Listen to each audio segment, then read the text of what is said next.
Hi, this is Kelly O'Mara from Feisty Media, and we wanted to drop in to share this episode of our women's sports podcast called The Feist, because we thought you'd enjoy this preview of the Tour de France Femmes avec Zwift. Now, even if you know everything already about cycling, I'm sure you'll find something you don't know in today's episode or in our interview with Kate Veronneau from Zwift, who has been a key person behind this historic event. And if you enjoy the episode, be sure to follow The Feist, which comes out every Thursday. We also cover all the latest in women's sports from the week. This week, that includes our favorite highlights from the WNBA All-Star Game, our American Ninja Warrior Feisty picks of the week, and we get into the biggest stories and the history, analysis, and context you need. This week, unfortunately, that's all about the marathon world record holder getting busted for doping. Every Thursday, The Feist covers the latest in women's sports, the untold stories of female athletes, and gives you the feisty take you need so you're ready to be a part of this movement in women's sports. Now, we're just sharing this episode on this feed right now, so be sure to follow The Feist on Apple Podcasts, Spotify, or YouTube Music. We'll share a link in the show notes so you get every weekly future episode of the only podcast covering all women's sports. I thought you were starting. I am. I'm just centering myself, Kelly. The WNBA All-Star Weekend, a doping scandal, and behind the scenes on the making of the Tour de France Femmes. Just another week here at your favorite podcast. Your favorite podcast. Yeah, perfect. Great opener. What I was trying to say is, on the podcast that covers your favorite sports with your feistiest friends, but it didn't quite, from brain to mouth, didn't quite connect. Anyway, hi, Kelly. I feel like on your favorite podcast works too. It's fine. It's fine. Yeah. It's great. It's great. It's going great. We have a lot of sports. 5. Sorry, go ahead. Yeah. Well, I was going to say we have a lot of sports. So lots of things happening this week. I know. There's so much that it's hard to, each week as it comes around and we're recording again, and I have to make sure I'm caught up on all the events of women's sports that week. It's a lot happening, which is great, which I'm excited about. But there's a lot of stuff happening. There's a lot of stuff happening. It is for people who still watch TV on regular TV with channels and a remote. I know I'm like one of 5. You do that, don't you? Yeah. So do old people. It's fine. And so when I scroll every weekend, I gotta tell you, there's so much women's sports on. I could softball, AUSL was on this weekend. It's kind of hard to pick. You become overwhelmed by choice. Mm-hmm. And I was watching some Euros, of course. So what we watched this weekend, Euros. And I just happened to catch the first 10 minutes of the France-Germany. And if you saw this, in the first 10 minutes, a German player got thrown out of the game. Oh, really? For pulling. Oh, I heard about this. Yes. Yeah. And there's a penalty. Uh-huh. And France still lost. I know. Oh, my God. And Germany won. That's wild. Yeah. It went to a penalty shootout. Once you're at a penalty shootout, it's kind of honestly crapshoot, right? I know everybody acts like it's not, but it is. Mm-hmm. But I was just France is cursed at major tournaments. They cannot win. Yeah.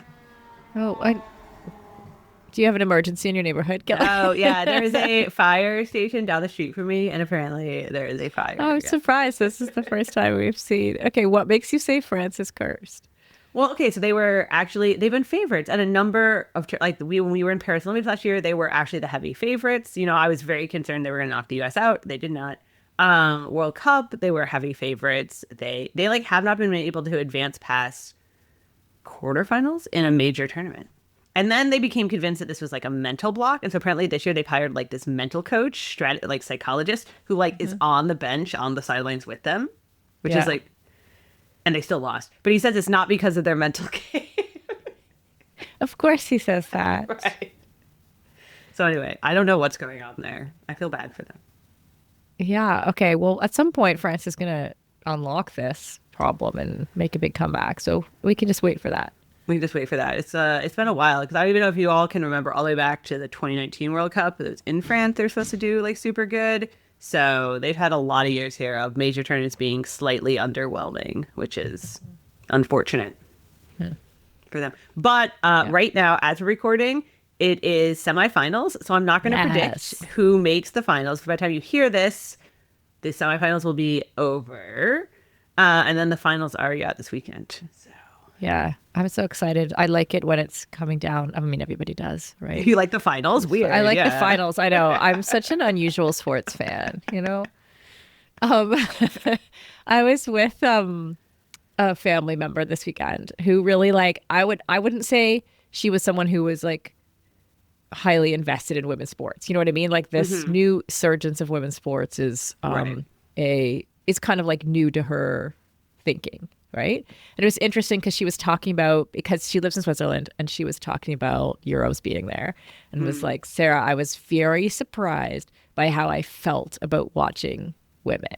Oh, really? Right? Like this, like interesting to hear her for the first time kind of processing this thing of like, oh, it actually made her feel like, oh, maybe I could do that, even though she's in her 50s and can't do that. You're like, probably not. We're not going to judge. Whatever. We're just, stacked against her, really. But I think, it's like that same feeling that I had when I watched, that we all have when we watch. But it was interesting just to hear someone like processing that for the first time. They're like, oh, actually, there is a difference. Like and in my head, I'm like, oh yeah, like if that difference is from kind of an unsuspecting, like someone who's kind of watching because there's a big championship going on in their country, you know? Right. That's, I don't know. I just thought it was like very cool to go, yeah, exactly. Like, you're like, yes, welcome. Yeah, exactly. Welcome everyone who's wondering, anyone who listens who isn't sure,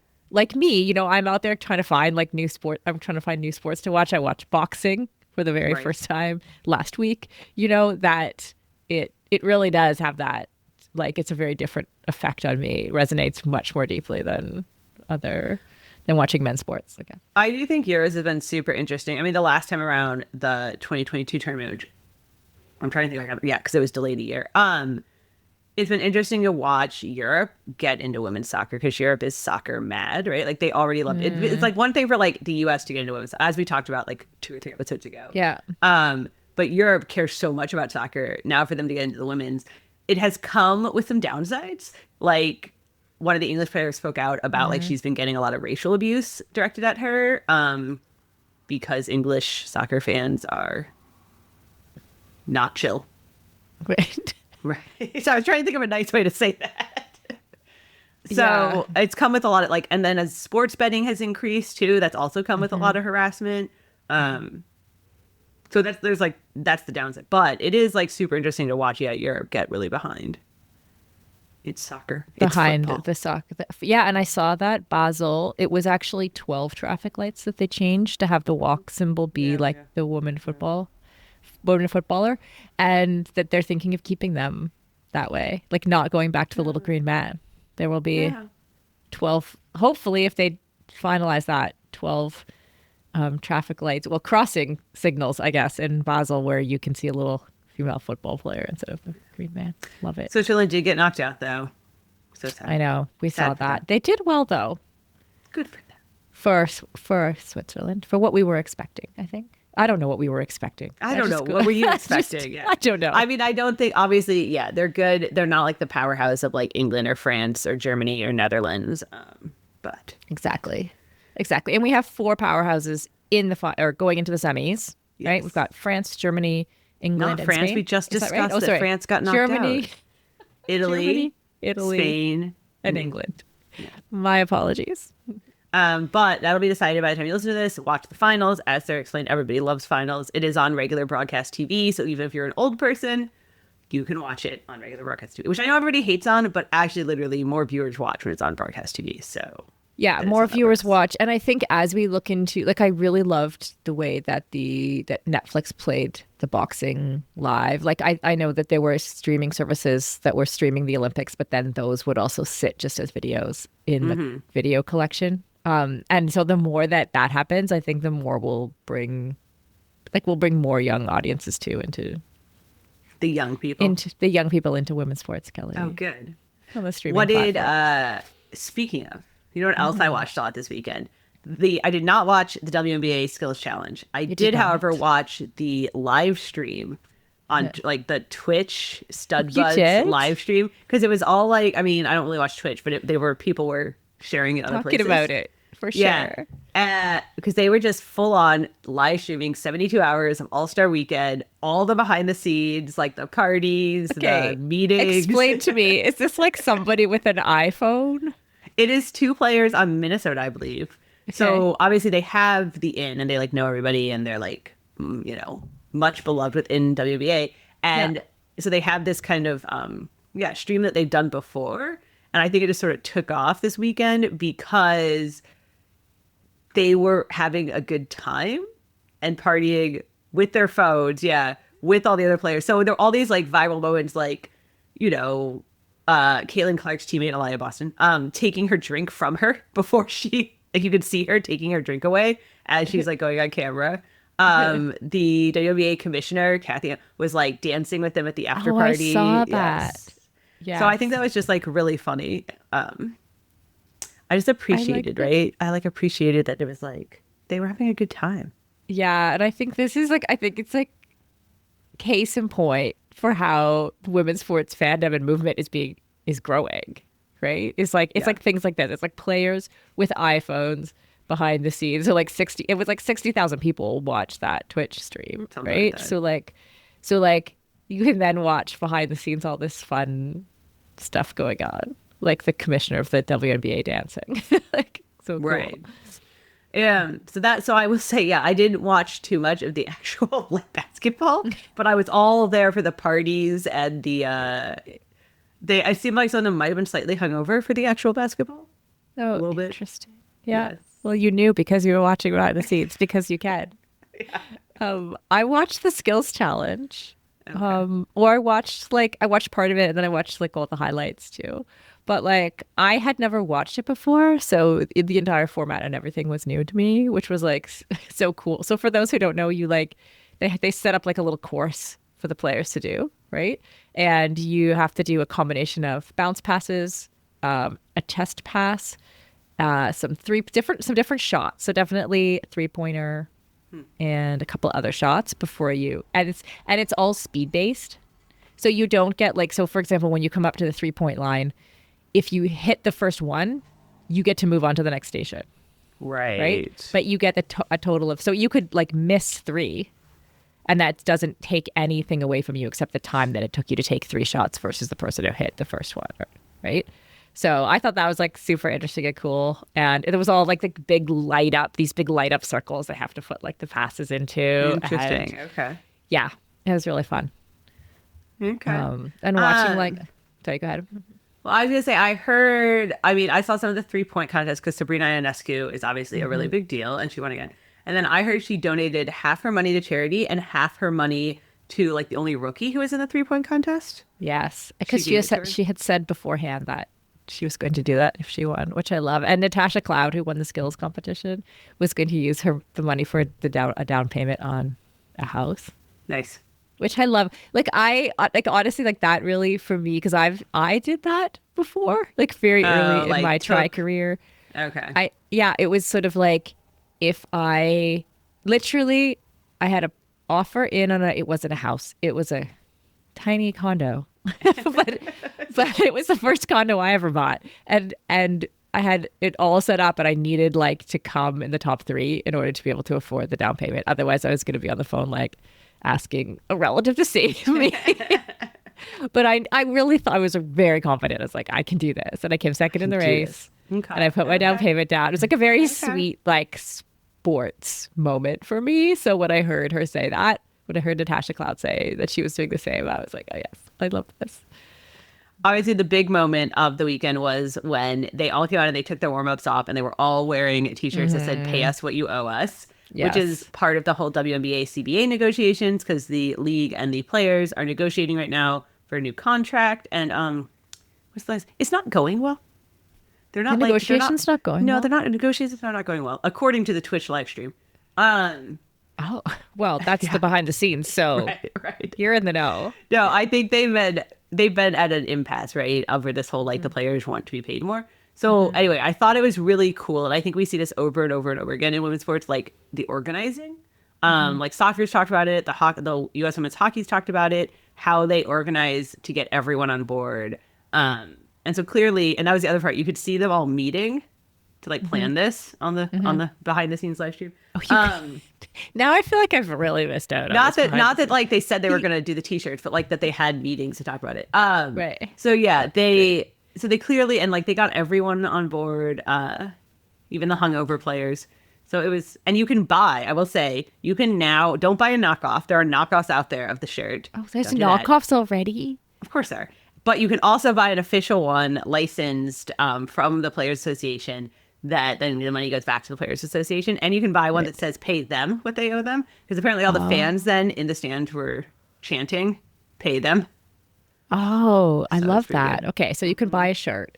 Right. I thought it was like super, I really think, Kelly, I think they have to pay them. Like, I think this is a moment. It is. That, like, basically you have this league. It's massively on the rise, right? They're trying to contract this deal, which is literally just the same deal that the men had, like we talked about last week.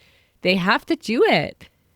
No, I think you're at a point, because I will tell you, like, general fan, like, I talk to a lot of people kind of generally in, like, in businessy stuff, right? And even the people who are like, oh, well, the WNBA was a charity before, they're like, well, even they are kind of like, it's not. Like, how could you have tripling revenue and not be increasing? How could team valuations and franchise fees have gone up that much and yet the players aren't? How could Caitlin Clark be worth $1 billion and yet only be paid $76K? Like, it just doesn't make sense to people anymore. So totally. And what they're asking for is a percentage of the revenue. So it scales as they grow. It's not like the same contract. It's not like the literal same amount of money as the men get in the NBA, which really we could ask for. But you could ask for, yeah. But they're saying it's a percentage. The standard in male athlete leagues is about 50% of revenue goes back in athlete compensation, and WNBA is only at like 9.8%, and that's ridiculous. So. Yeah. And I will say 9.8%. It's almost funny compared to 50%. The other thing is, if you're on the WNBA Players Association has an Instagram, naturally. And their slogan is, it's just a business, which is like, I actually think is a really good slogan right now, because they're like, like, it's business, man, just pay us. And so that they obviously were posting a bunch of all these t-shirts and everything. And the U.S. women's national soccer team is all up in there commenting, being like, yeah, pay them. So it's like a whole circle. Oh, I love this. I think they have to. Yeah. Like, so I don't see how they get it. I'm sure, there'll be more arguments about it, but I just don't see, it's kind of like when the U.S. women's national team sort of set the stage in this debate like 10 years ago or whatever, and you had people at parades and stuff chanting like, pay them. Like, I think the tide has turned, right? It's going to go to that level. And especially because it's like the reason they're not paying them is based on this legacy of like saying, like you just said, like the WNBA doesn't make any money, blah, blah, blah. It's really, really hard to argue that now in a public facing arena. I think I did tell you to somebody that this week, if they were like, okay, well, it used to be, it used to not make money and be like a charity. Like, by that standard, like every tech business in San Francisco doesn't make money into the charity. Everything. And there are still like massive men's sports leagues that have losing like years where revenue is lost. Like, that's it. Every business has years when they're not profitable. Like, I also think it's sort of this is a Kelly random point. Like, but like, what is profitability anyway? Like, because if you're just going to pay yourself whatever you want to pay and then call that a cost, then like, is that profit or is it not, right? If I can say like, well, I earned out of my time is worth X amount and I need this much money as the commissioner or as the front office staff, but that's not a profit, that's just part of the cost of doing business, then like, why is the players not just part of cost of doing it? Like, it doesn't make any sense. So. Yes, like every business, public or private, makes decisions about how they're going to finalize revenue at the end of the year, if they're paying dividends, if they're not, how much, like you said, like how much they're paying their employees, their senior executives, etc., what they're investing in. Like, it's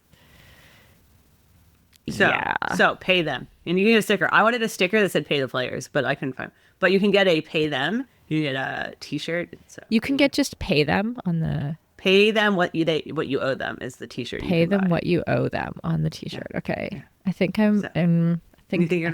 might need one of these, Kelly. It feels like a universal Although I kind of like the pay us what you owe us too, Yeah, because it had like a But you vibe can of also like, get one of those. yeah, like, oh, you can. It's like, because it kind of like then it like transcends.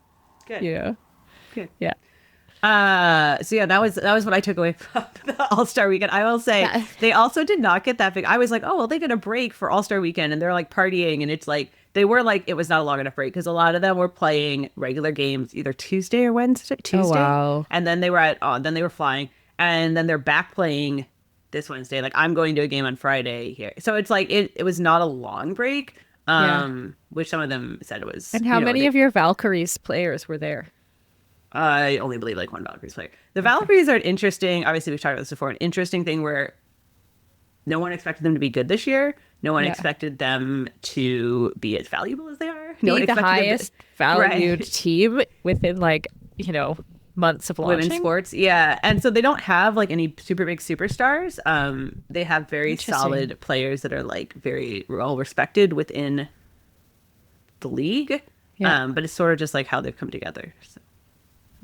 Well, Anyway. next month in August, I'm going to a WNBA game in Vancouver, and you know what it means when they start putting random games in a location. To test it. No. I think so. I know, but I told you that's not going to happen before 2030 because they have 5 more teams already coming in the next. You know what I mean? They already have like Portland announced their name for their new team, the Fire, I believe. Because that was their old team 20 years ago when they had a team. Oh, cool. And that comes next year. Toronto Tempo comes next year. So those 2 are next year. And then the next 3 are 1 a year for the 3 years after that. So I know you want Vancouver, but I'm telling you it's not coming before 2030. So. Right. And if I'm going to take wild behind the scenes guesses of the WNBA books, let's just do it. There's a relationship between team expansion and what percentage you're paying the players. Right? Yes. In terms of like where you have to make money decisions. So yeah. But they are testing out the Canadian market a little more. The Canadian market, I love it. Vancouver. Vancouver's such a great sports city too. Like the Bay Area is not a great. This has always been the thing. Is like the Bay Area is not a big sports city. Well, the joke has always been that we'd rather be outside doing the sports than watching the sports, because that's the same in Vancouver, except. I don't know. I feel like that they're the same people. Like there's some of the same people, the people who want to, especially in like women's sports, right? Maybe in men's sports, it's a little bit different because you have the people who sit on a Sunday afternoon and watch football versus the people who are out cycling all day on a Sunday. Right. But like men's football, but then in women's sport, there seems to be more just like active people. Like the women who do the sports also watch the sports. I think that's true. And I'm sure now, like, there's recent Bay Area fans who tell me it's a great town. But I'll just tell you, this is the ongoing debate here. And the game, so I'm going to a game on Friday with my mom. I picked it because it's a game where we're playing Dallas Wings because Paige Beckers is playing. And I want to see Paige Beckers. Yeah. The other big thing out of the WNBA All-Star was she revealed her girlfriend. I saw that. I am so here for the gossip. This is like, we really should just run a sports gossip show. What day did she reveal that? What day did that happen? Friday they do like a red carpet that's really an orange carpet. And and there's like this, again, there is a streamer, Instagram, TikTok video called Wags Talk. So Wives and Girlfriends. I saw it. Interviews, right. And so she was interviewing Paige, like, how much do you know about your girlfriend? Like, it was all these questions, and she knew everything, right? She like all these super obscure questions about, you know how like if someone quizzed you about your partner, would you be able to get all the right? Oh, I get it. Yeah. Okay. Yeah. They're like quizzing you, like, what do you know? Can you answer these questions about your partner?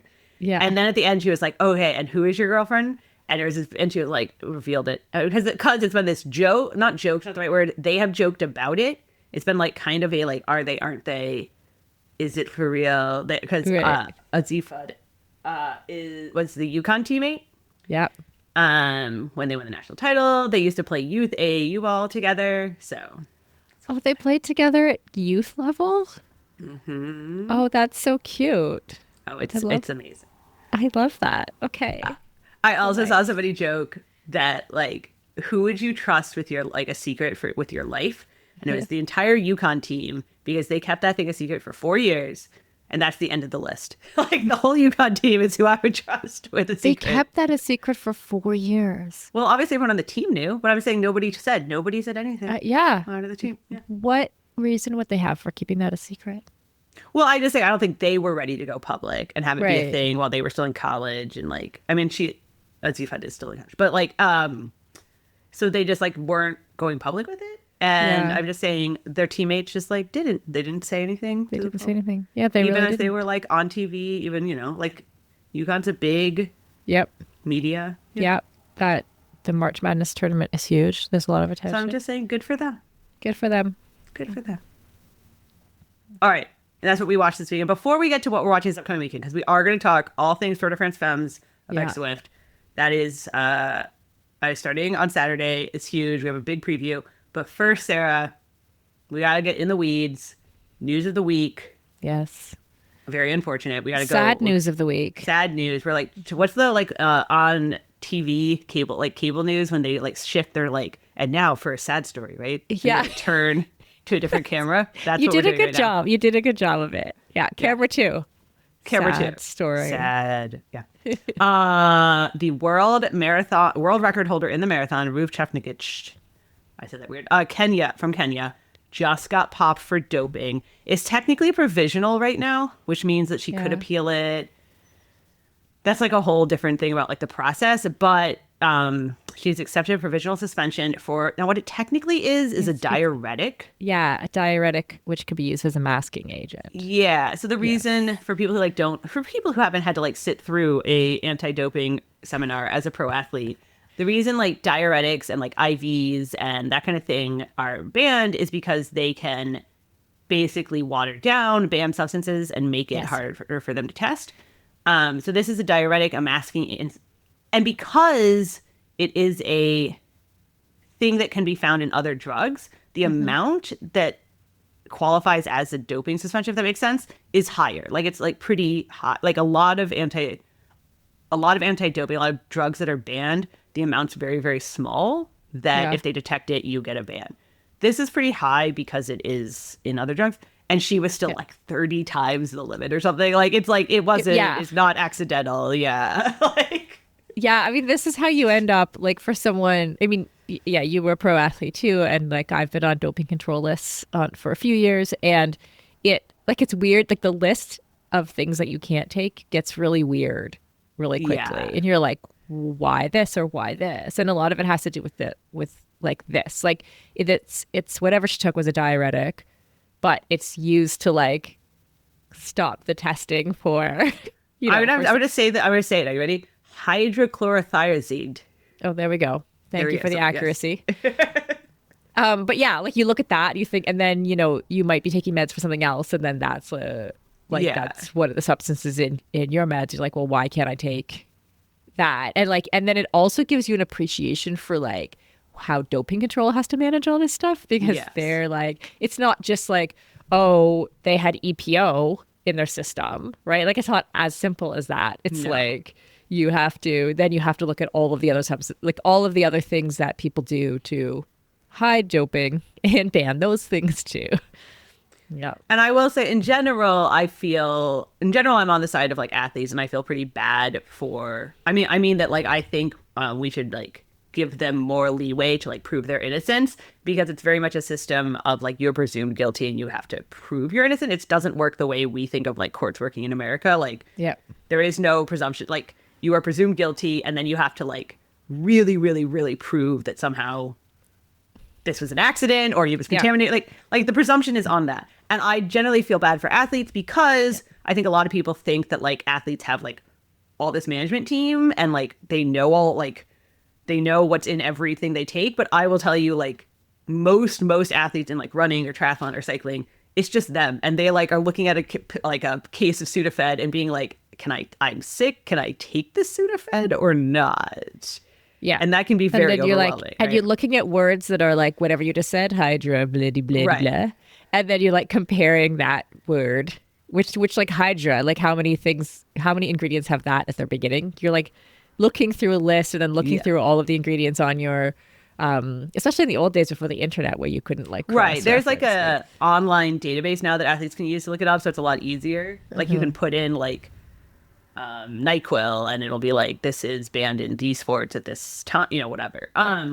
So usually I feel bad for athletes and I'm like, well, it is a lot. It doesn't work the way people think it does outside. But yes, this is not one of those cases of like, oops, you accidentally took a Dayquil. Like, no. Yeah, especially because she then dropped immediately. She was supposed to race London. London.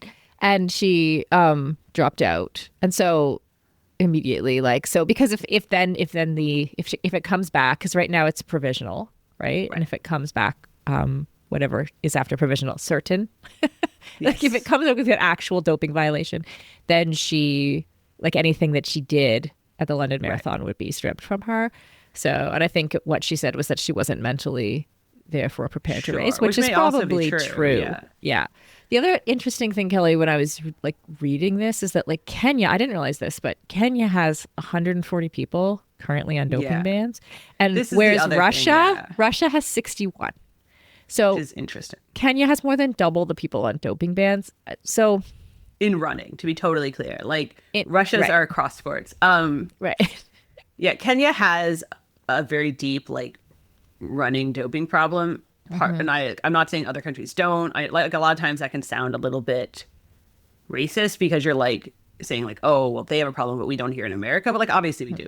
The problem I think in Kenya is that it is one of the biggest sports there. It is the way to make money. It's kind of like in soccer in England, they're getting targeted with abuse because it's so big that, right? Like once you reach a certain size, it becomes like the way you make money and the way you get out of poverty and the way you pay for your house and the way you, then there's a lot of other incentives to cross lines and there's a lot of agents. This is the other problem with some of these countries. There's a lot of agents that come in and take advantage, especially of women in Ethiopia, in Kenya, in these places that have like very good running culture, but not a super strong like women's rights culture as much. And like, and so there have been some very, very shady agents that are also like taking advantage. Yeah. And her agent is one of the people who has a number of people who are currently banned. Oh, interesting. Great. Yeah, that sucks. Yeah, it's when there's other places in sport where like there's also the systemic factor, right? Like we saw with Russia a few Olympics ago. No, my memory's like like working against me. But if like, so in cycling, for example, and we're going to talk about cycling here, but like I know there's like certain teams and periods of time in cycling history where like you basically, in order to decide the team, they took certain blood marker numbers, and if your numbers didn't hit, you didn't get onto the team, and then you weren't going to the Tour de France. And so like you can see where that starts to create a structure of like, okay, what can increase my blood markers from the team's perspective to show that I'm fit enough to go to the Tour de France? Well, this. Or sometimes you even have teams where it's like you have to be taking X substance or you can't go. This is historically, this is not not like I don't know what happens now. I really don't. But I know that there have been periods of history like that, and you know that there have been times with teams and even federations where these kinds of like systemic doping issues take place, which is kind of sad. And I'm not saying that's happening here, but 140 people on doping bans in Kenya certainly has there's a red flag there. I will say the other thing that a lot of athletes have pointed out is, I think, again, from like an outside perspective, it's like, okay, well, we caught her and everyone just moves up one spot and gets the prize money now and like it's solved. But the problem is that like that changed. Like take her setting the world record at Chicago, for example, right? Which was that changed how that race was run. Like she went out in like a fucking crazy ass pace. And so then the people who thought they had a chance at winning are like, holy shit, like what is that? And they blow their legs out and they do and they don't finish and they blow up and that happens at race after race. And then those times are used to set the standards for the Olympics or for Olympic trials. And so then you're trying to achieve trials or qualifying times that were set by dopers and you can't. So how are you supposed to achieve, right? So then you're blowing yourself out and you think you're not good enough and you're not, right? And then that prize money that was used to pay her to come and set a world record could have been used over, like, 'cause she ran Chicago 3 or 4 times, whatever. I'm just using Chicago as an example. Could have been used to pay for other athletes to come, right? So it has this like trickle down effect that I don't think people always realize. Alicia Montano, the 800 meter runner, She lives here locally. And I talked about like she's talked about this a lot. Like now she would have had like 2 Olympic medals, but that's 12, 16 years after the fact. And she never got that money at the peak of her career. She never had those sponsorships. It took like the celebration. The celebration, but it's also like if she had had a bronze medal in 2012, that would have changed her options in 2013, 14, 15. Yes. And it would have changed her, right? And so it has more than just the effect of that one thing. Yeah. There's the medals level, and then there's even the level below that, especially when we're talking about track and field, like of being selected for the team, right? Yes. Which I certainly know athletes who feel that they have not been selected for a team and that there's a knock-on, or someone later gets, within their own country, gets a doping violation, and they literally didn't get to go to the Olympics because that person got chosen instead of them. So there's definitely like massive domino effect that kind of ricochets across the sport. I will say the last thing is that it is a little sad that like the first woman to run under 210, she ran a 209 marathon. Yeah. Turns out to have been doping. And it was really, and at the time, especially all these dudes were like, it's not possible. She's obviously doping. And it's like, she's not, I mean, yes, turned out she was. And I think a lot of us were like, it's like, she might be doping, sure. But I don't want us to jump to that. It's not like women can't run a 209. It's not like that. It's impossible. I don't want us to It's only a matter of that. time that someone else does it again. It's just, that is like a sad, heartbreaking side effect of this too. So now the world record goes back, I guess, to being 211. Okay. So somebody has to, somebody else, come on out. It's wide open. If all you have to do is run under 211 for a marathon, the world record is yours. This is your sign. All right. What is this? Now we're going to change cameras, Sarah. We're going to changing back to happy news. Back to happy news. Okay, what's coming up this week is what we're I do watch a lot of local news. And I should get it right where they're like, in happier news. Yeah, this weekend. There you go. Yeah. You should. You've worked for like mainstream media, like NPR and stuff. You know how to do this. Make Kelly. the transition. You got it. Yeah. In other races, this weekend is the Tour de France Femmes, and that was what we wanted to do. I mean, that's what we're going to be watching. When you ask like, what sports are we watching this weekend? It's the TDFF. And so we did want to do a big preview today. Did want to talk about it. I feel like for people who don't know, high level, Tour de France Femmes avec Zwift. This is its 4th edition. This is the longest one yet. It is 9 stages, has some of the longest stages, like queen stages at the end, which means like super big climbing. There's teams. Every team has 7 riders or 9 riders. And you try to go for the GC, which is the general classification. But basically the total time over the 9 days, fastest person wins. And then there's also like races within the race. You can be like the best young rider, the best climber, the best sprinter. You can win an individual day, which is calling like a stage win, but not win the overall. The teams try to like support their contenders. So that like, so somebody might be riding in it, but not actually like be like way off, like not ever win, not ever be close to anything. But their job is to like protect their rider or like help them. Or they're a domestique. That is right. Their job is to there's help all someone these else. different... It's a team. It is a team sport. Yeah. Yeah. I feel like people who we do have, like we have a couple people at Feisty who are new to cycling, and one of the asked, she was like, so how do you win? Like who wins? Yeah. Because it does get a little confusing. It does get a little confusing because you can have someone, I mean, by the time you get the last day, because the time is cumulative, right? Like you can have someone doesn't necessarily like cross the line, or there's like their teammates are there, or what's happening, or why is there a sprint, but the person who seems to be winning doesn't care about the sprint. Right. There's lots of like dynamics going on that, but it's like any sport, right? Like that's the same as watching basketball or baseball, right? Like if you don't understand the dynamics of like the pitcher, catcher, and batter, you sure won't have fun watching baseball. So it's the same thing. It's similar.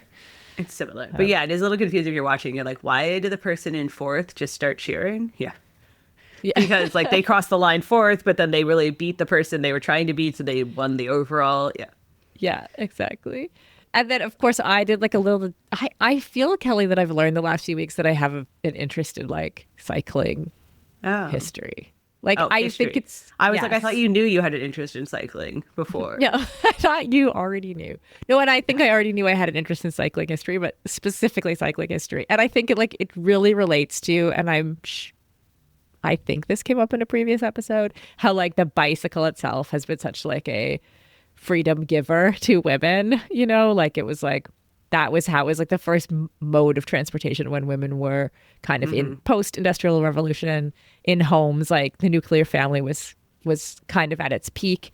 And then like, how did women, prior to that, they could only walk places. So the bicycle gave them a chance to like get out of the house, to meet. And then you have like the suffragettes and so it goes. Right. And so like, I think, the bicycle really like it, I don't know, it just sits in my head in this like place that's aligned with like the freedoms women have and women's involvement in sport. And then you have the sport of cycling, which of course has been like almost a little bit, what'd you call it? Like very slow to change, Right. if you will, in this new era of women's sports. But we have all these like wonderful little like attempts to have a women's Tour de France.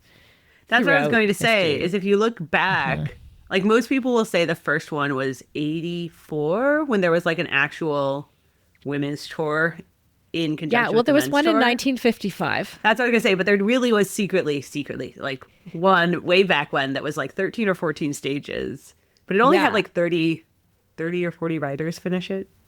Right. It's just like It was great. smaller. It was like this small little, 1955. Yeah, just that was just like women just getting on the bikes and going, we can do this too. Like it's such a simple, you know. And then you had like between, what did you say? 1984. 84 to 89 was like it's called the ASO now, the organizing committee that runs men's cycling. It wasn't called that then. But the organization that put on the men's tour also put on a women's tour from 84 to 89. An American won it in that first year.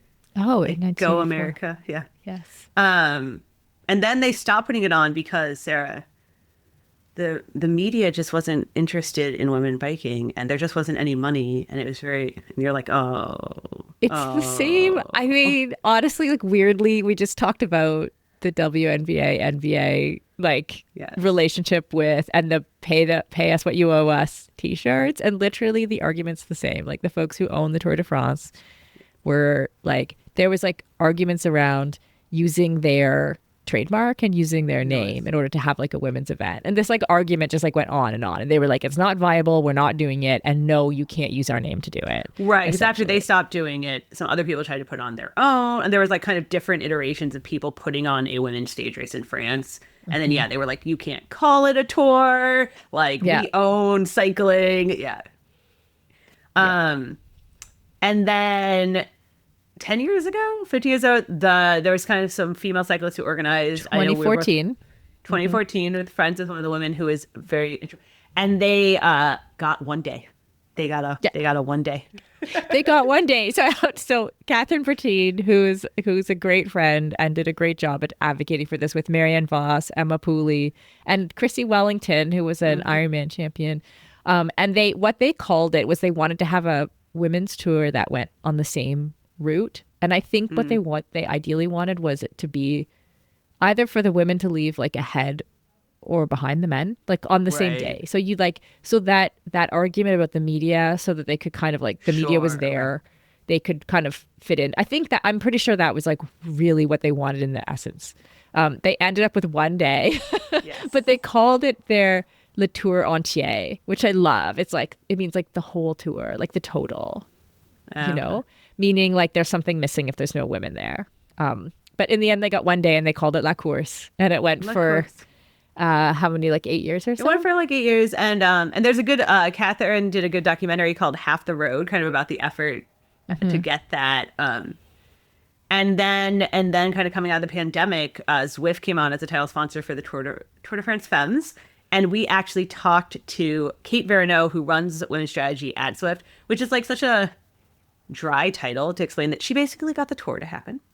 She's very much the like one of the big people behind it, working from Zwift's side. And so she told us a little bit about kind of the growth they've seen, how exciting it is, and what we should look for this year.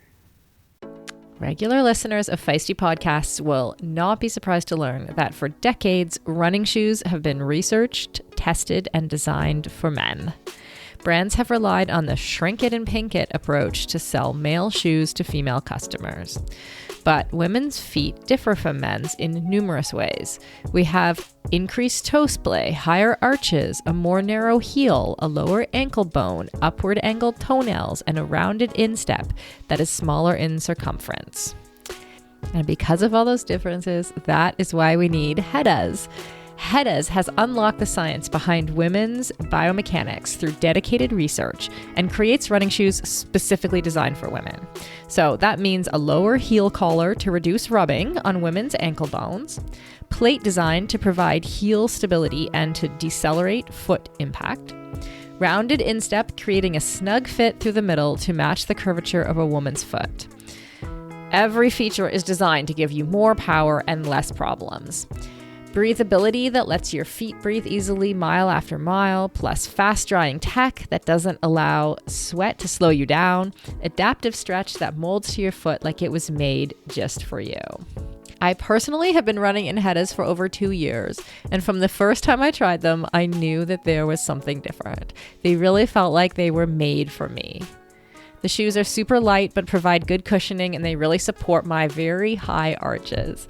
I honestly didn't think I would notice the difference after running for so many years in male model shoes, but I really did.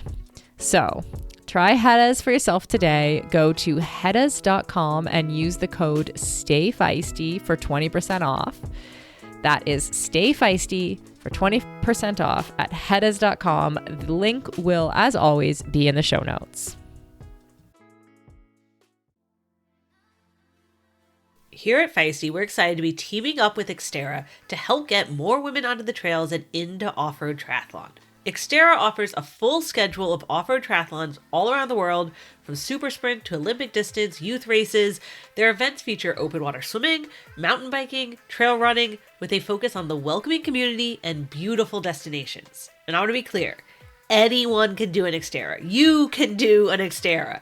Even if you've never mountain biked before, other athletes are ready to get you to that finish line and are even known to offer a helping hand during races.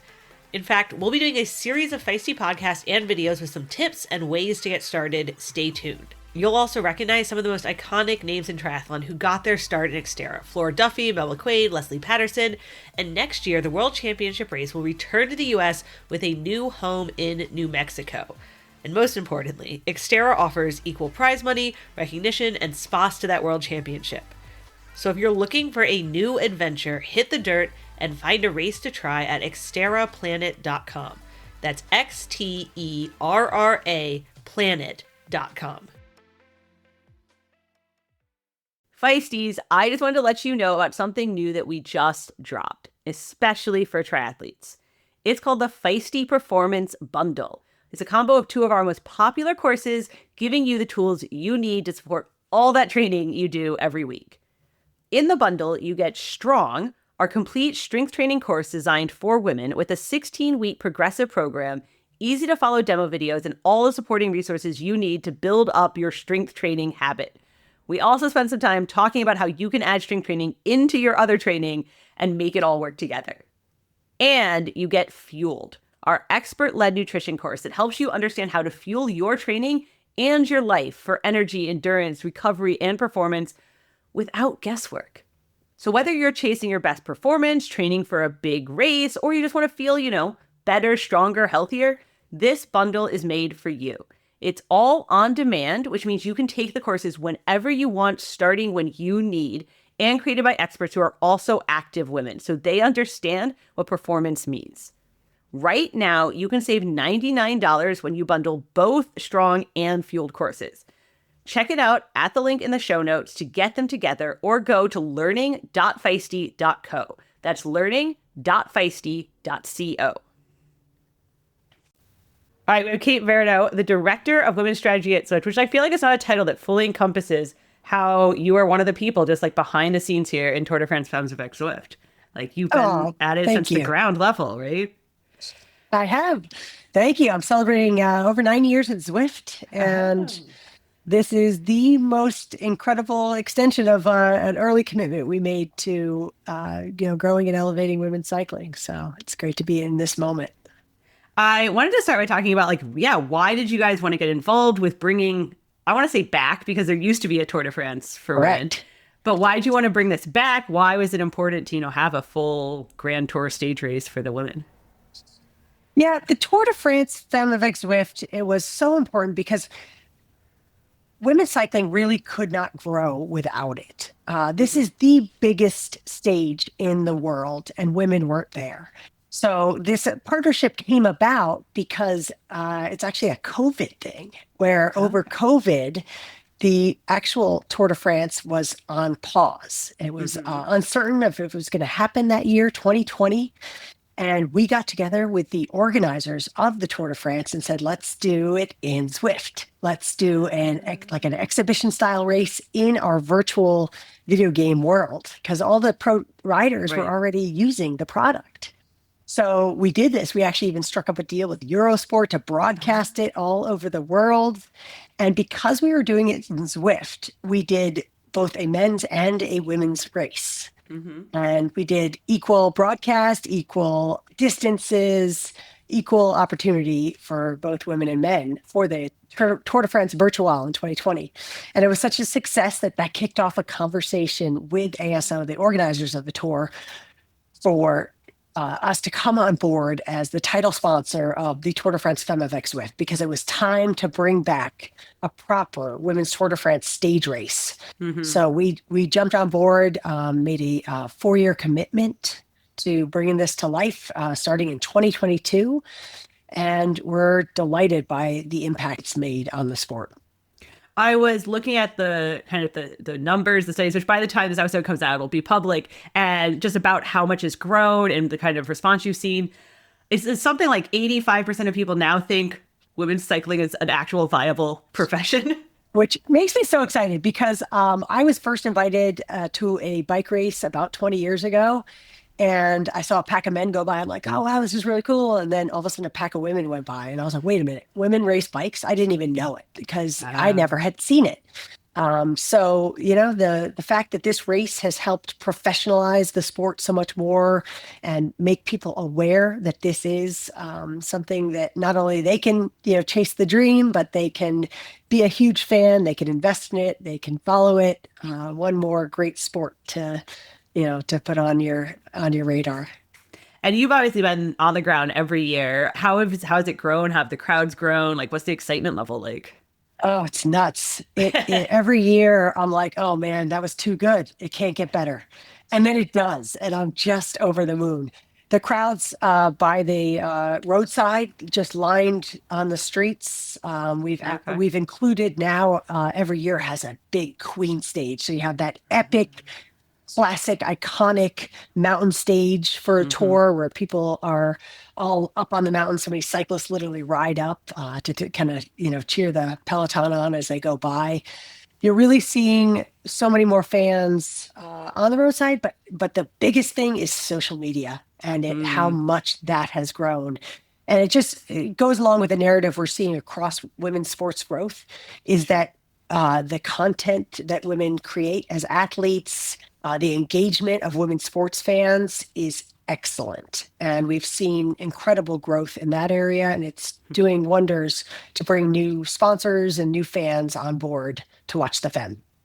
Now I'm curious, like, who are the most popular on social writers? Like, who are the ones that have, like, really big fan bases? Well, let's see. Demi Vollering, Sure. she won in 2023. And then Cassini Wadoma from Canyon Streams onto Crypto.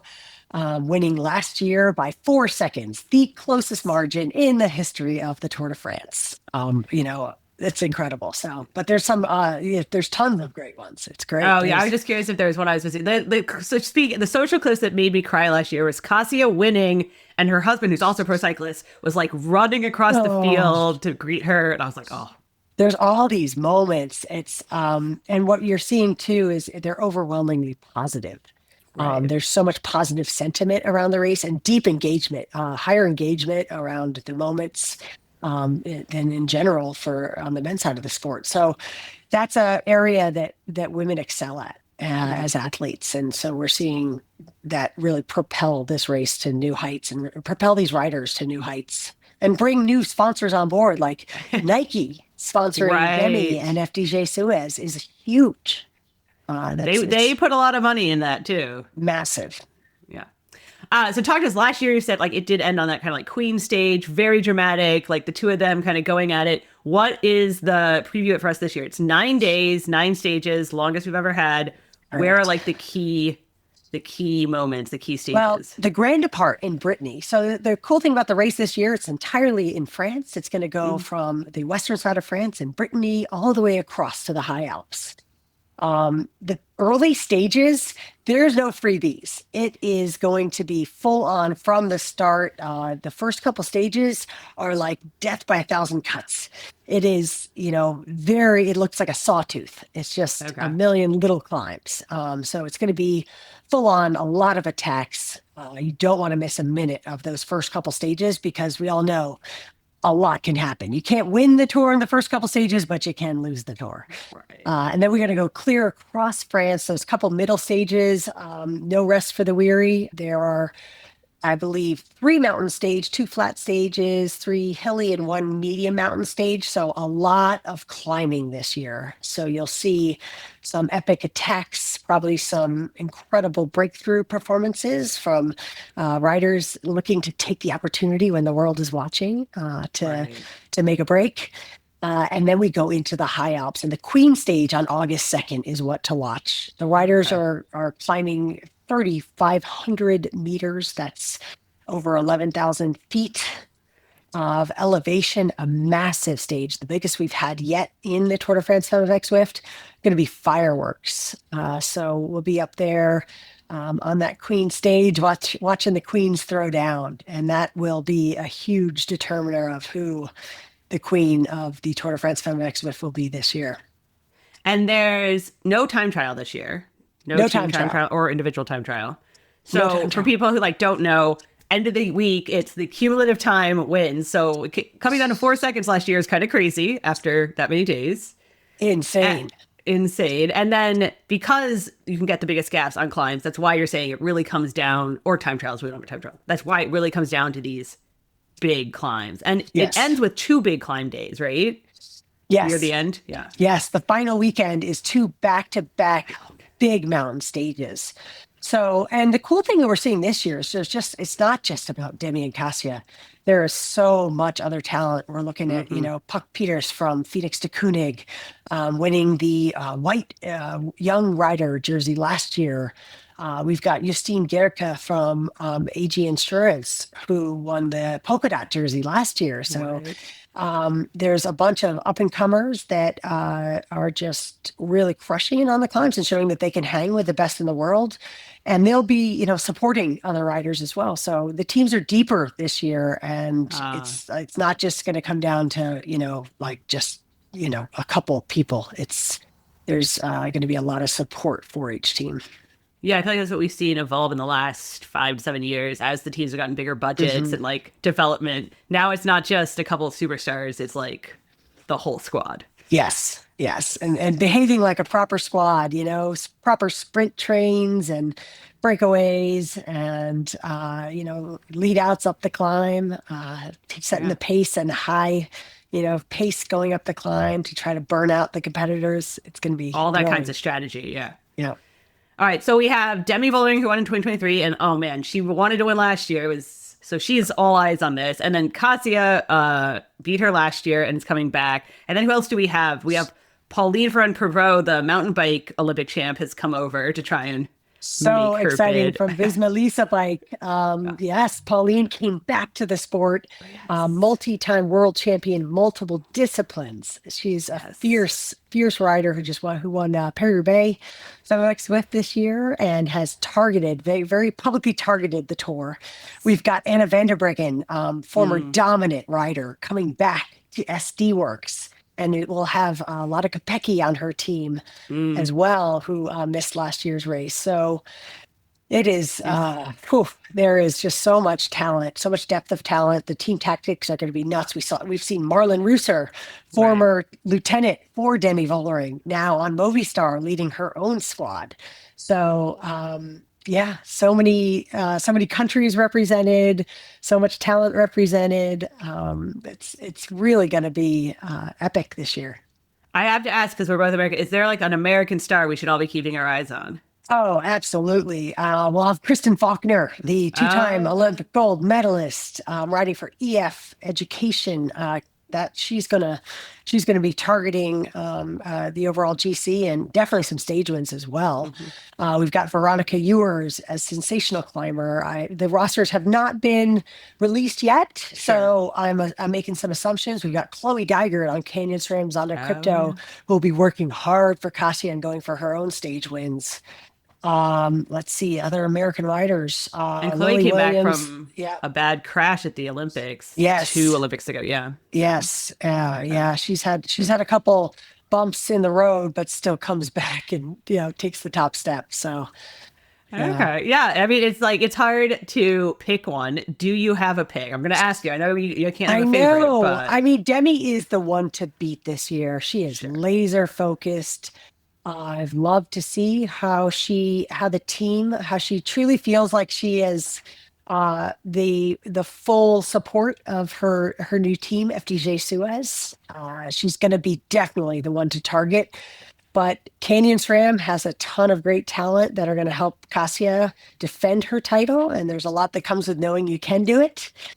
But I think there's some wild cards in there too, and then just knowing that anything can happen.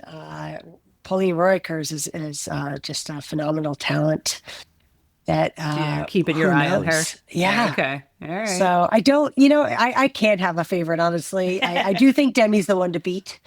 I think that's pretty clear, but I just love I really like to see especially the breakthrough performances because a win, a jersey win, a win on a stage can make a career, and to see the opportunities that come from getting the spotlight on this world stage is what excites me the most.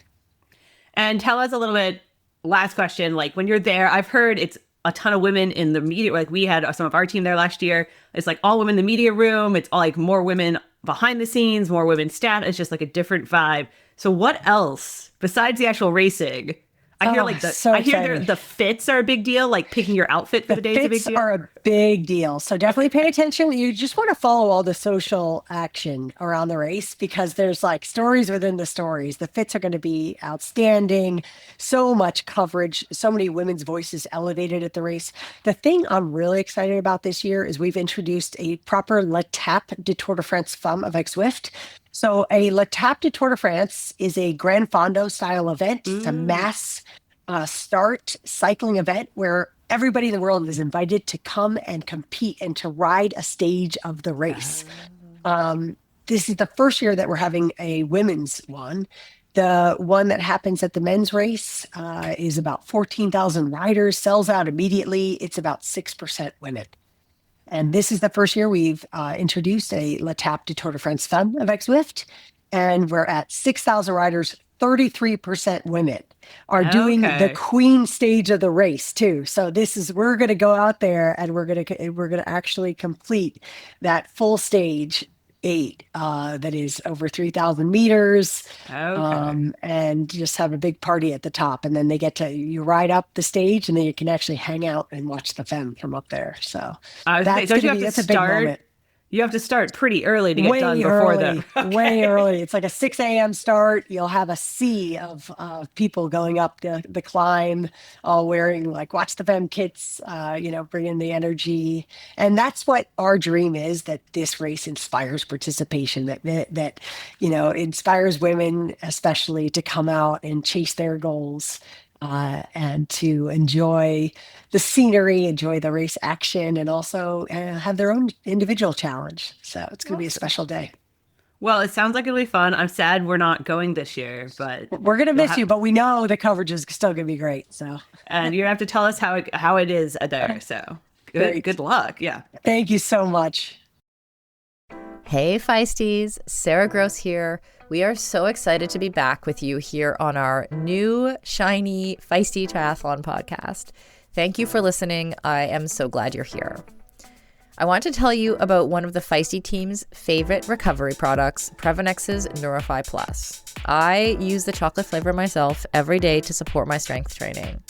At Feisty, we only support brands that our team uses and products that deliver results we have seen for ourselves. Previnex's Neurify Plus is one of the best tasting plant-based and vegan shakes I've tried, and trust me, I've tried a lot. It contains balanced protein, carbs, and fat with comprehensive, high-quality micronutrients to help fuel your health.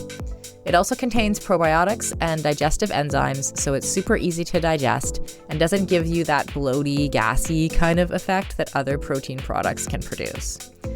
Unlike most supplement brands, Previnex tests everything with pharmaceutical-grade precision, and they also offer a 100% money-back guarantee. So try Neurify Plus or any Previnex product today, and you get 15% off your first order with the code FEISTYTRY at Previnex.com. That's FEISTYTRY for 15% off at Previnex.com. The link will be, as always, in the show notes. Orca has been a longtime partner of Feisty Triathlon, and we've been excited to see them over the years constantly innovating to create the best wetsuits on the market. In 2022, they came out with 6 iconic wetsuits designed to enhance every swimmer's form. And now, in 2025, they've launched a second generation of those suits, with advances in flexibility and freedom of movement to improve your feel for the water and reduce fatigue. Now, the Orca wetsuits are divided into 2 categories, and in each category, there are 3 suits with different characteristics and buoyancy levels.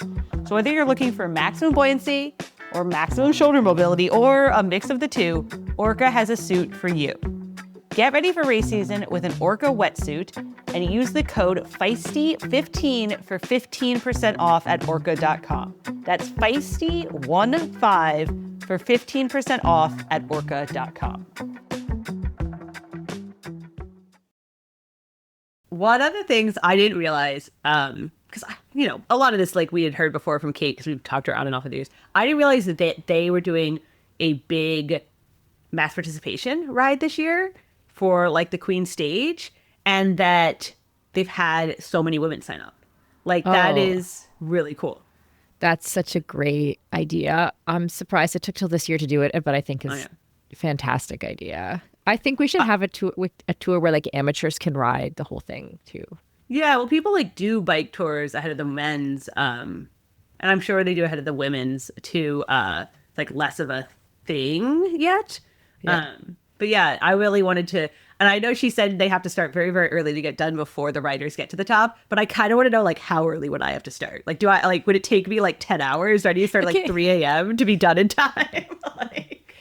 Well, I think if I recall, this is the men's tour when I was living in France. Okay. So it's slightly different probably for the women's tour, but I was a pro triathlete at the time. Right. But I used to do this climb during training where the tour came through one year, and it was one on my regular training route. And it was a pretty like steady climb, like it wasn't that steep. And I used to climb it at about 20 k's an hour, so you're moving. It was a long climb, but you're like steady.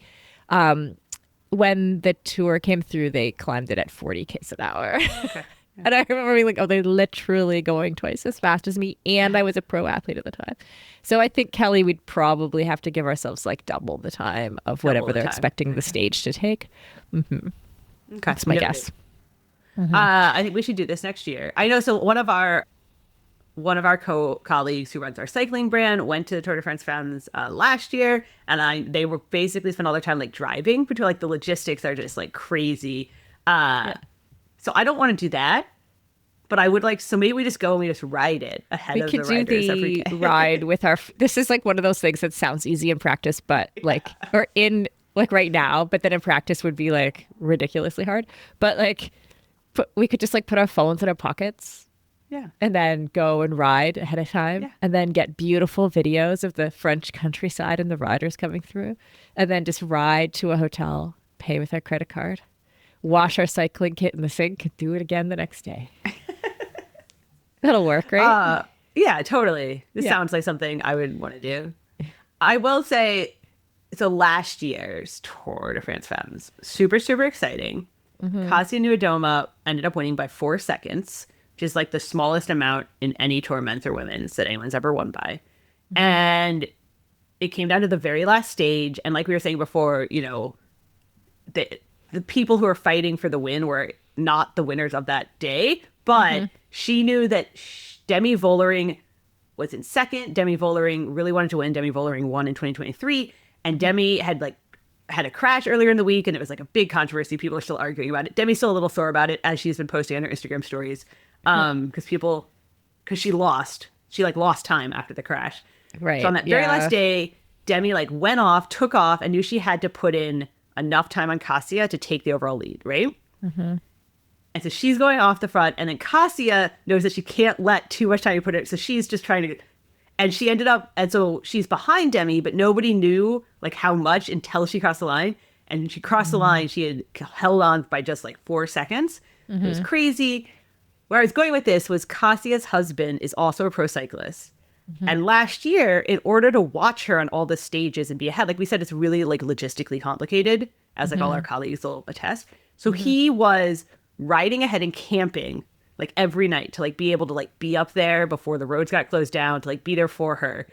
And so like he was just like camping in fields, like running on the side, like it was crazy. So there's this video of him just like running like through a field to like get to the finish as she's finishing. Oh yeah, I remember that video. Yeah. And it was like crazy. And I was just like, I mean, I was like crying, but it was like, it was great, right? It was like, this is, and he like finds her and they're like hugging through the fence. It was very, I know. And then so I saw somebody post it and be like, be a tailor to someone's Kasia. Right. Like go out there and do this for your partner. Yeah. Yeah. That's a wonderful story. Yeah. So I don't know that we're going to have that dramatic a tour this year. Oh, I hope we do, maybe. though. Oh. And we have 9 stages this year. Is that right? 9 stages. So it went from like 7 to 8 to 9, right? Through these first 4 years. Yeah.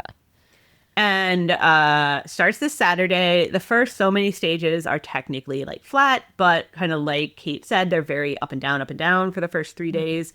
So it's definitely a little steep, punchy climbs. Then there's like 2 actual like very flat kind of sprinter stages where I think we'll see some of the sprinters. And then starting at the very end of next week. So it starts this Saturday on the 26th. So it ends the following Sunday on August, what is that? 3rd? 4th? But starting the end of the week, that Thursday, Friday, Saturday, Sunday, it gets like progressively crazier. And so there's like a bunch of like climbing stages at the end there. And the Queen stage is the Saturday where they end on like a famous climb, like Col du Madeleine. And it's going to be like very, very epic on that Saturday. But then it's not over. That is like they still have another day on Sunday. Right. They do like the men do. They like do a little. No, it is not so the men do a little like celebratory lap around. This is not celebratory on the Sunday. Oh, it is okay. Still it's still a a big stage. climb. Okay. Yes. So basically, if it's like close, then someone will try and go for it on the very last day. Yeah. And we're making a little bit of guesses about who will be there because every team could bring whoever they want on their team. But I think we assume like Demi really, really, really wants to win. She's a little hostile about not having won last year. And she's a very, very big deal at home. Like Nike sponsors her. Nike's put a lot of money into her. Kasia will be back. We also have some people who have like really shown their form in, the Giro, like we were talking about a couple weeks ago, Tour de Suisse. We also have, which I think is fascinating, some people who retired and then have now seen how big the Tour de France Femmes Zwift is and have are come coming back. Interesting. Yeah. Okay. And so, and you have like Pauline Ferrand-Prévot, the French mountain bike champion, has made the switch over to back to road. Like she was a road cyclist 10, 15 years ago. Yeah. Because she's like, this is too big a deal. Because she wants to. I mean, totally. Yeah. I would do that. That's yeah. Yeah. I feel that in my bones. Like if like the sport that you were, that you just like struggled, you like sofa surfed to make it happen and you made your career like that. And then and then suddenly you have this and you're still young enough to go out and have a crack at it and you get on a team. I would do that too.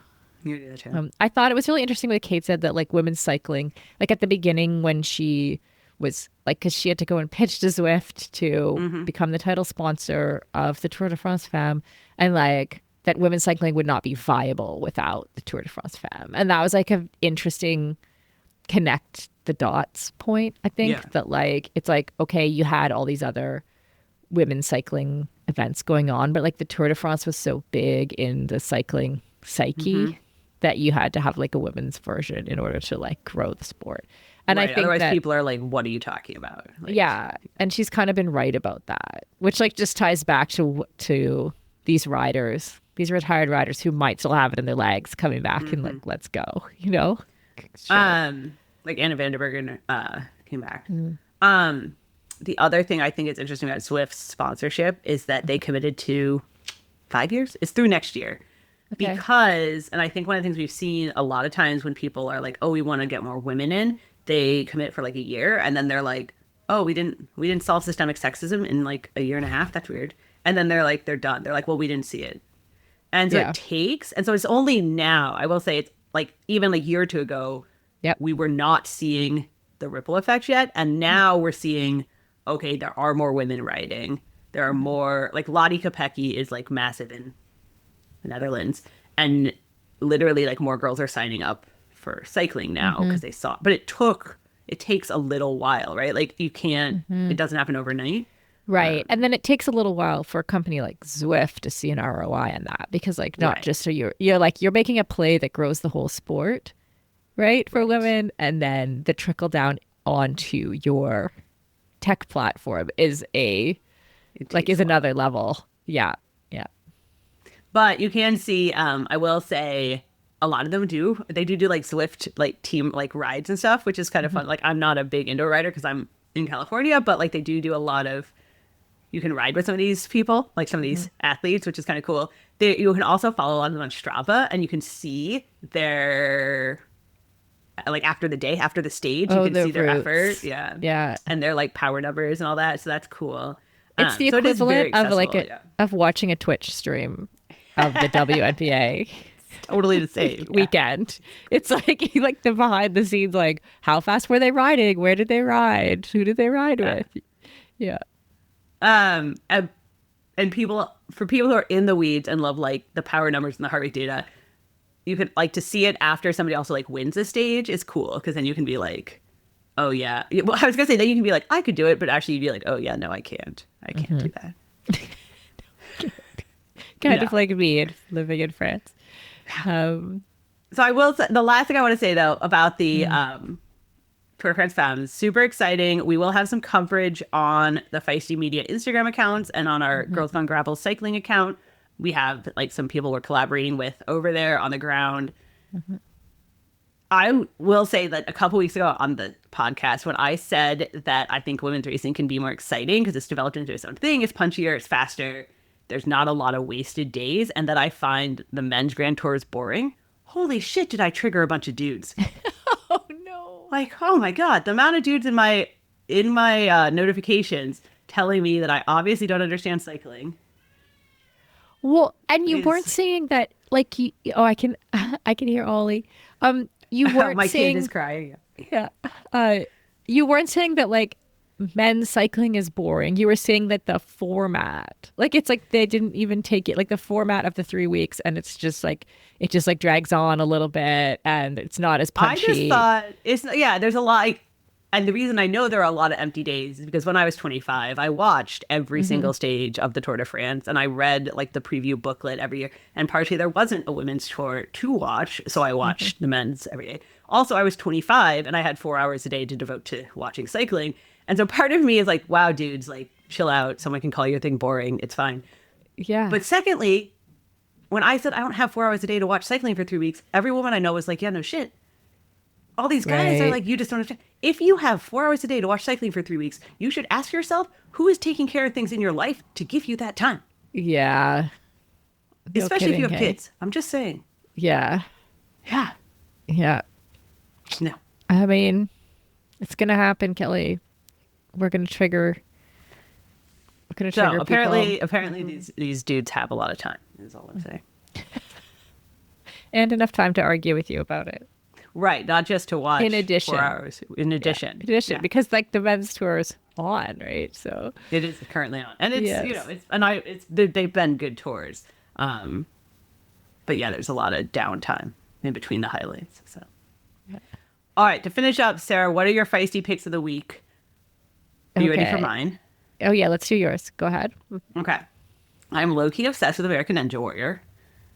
If I people love don't it. know. Yes.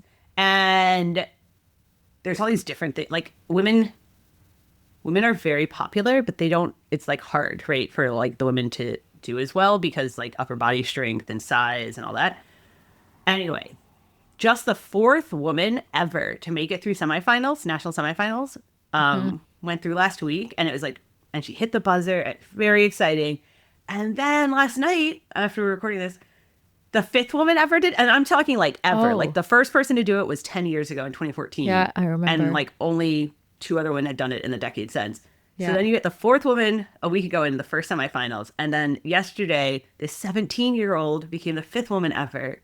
And if you, She's 17. She's 17. And I gotta say, like, she looks like a normal 17-year-old. I think she's just like very good at the skills, like the hand, and has excellent hand grip. Right. Strength. Yeah.